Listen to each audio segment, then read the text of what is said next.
Okay, now listen. I have to admit, when I was younger, I believe that I had a little sexy in me. Now, listen.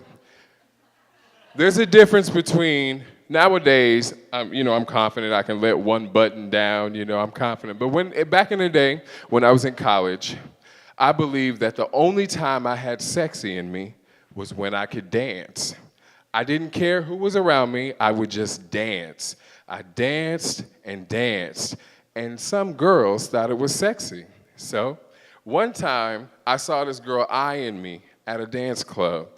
And so I started to, do something. And I saw her. She was looking at me, and I locked eyes. And so, I started back in the day, in the 90s, I used to say I had game. So, I had my game coming, oops. And I came around. And then she came up to me, and she was like, hey, what's going on? I was like, not much, baby. How are you? And she said, you won't come to my house. Now, listen, hold on. Now, at that time, I always believed that if someone asked you to go to their house, maybe that meant that we could have a one-night stand and then she'll fall in love with me. I seriously believed that when I was younger. I always did. So this girl, I'm not gonna say her name right now, but I believed that if we go home and do it, we can maybe fall in love. So I went to her house. The stage was set. I'm serious. Like, I had mints, my mouth was clean, I had my nice shirt, I had Old Spice. I know all the men know what I'm talking about.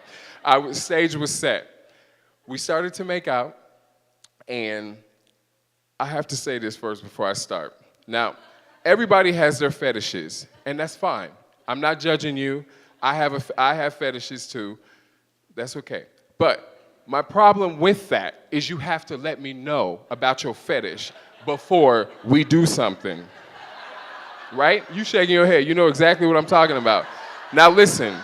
So we start making out and doing stuff, and she's aggressive, and I like that. That's fine. She turns me around, and she's on top. We're doing it. And she looks at me, but one of those looks like, I'ma hurt you kind of look. No, listen, I'm serious, Portland. So what I did is, I'm enjoying it, but it was just not right. It was scary. And then I was like, we're good, right? We're good. And all of a sudden, this all happened to me in slow-mo. I'm serious. She raises her hand, pulls back, and I'm literally, I don't know what she's really gonna do, and I'm like, is she gonna slap me?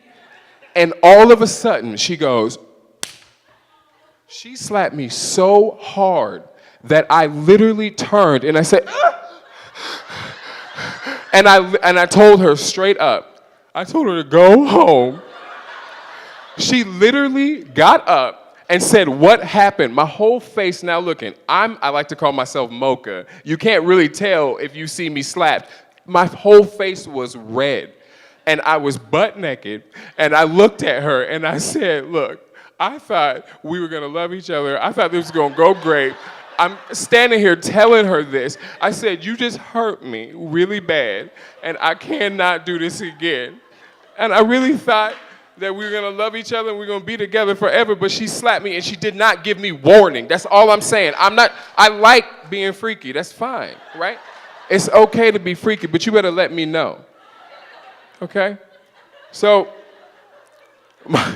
the moral of my story is this. Look, I thought in the whole entire world that we were gonna love each other, but most importantly, love stinks.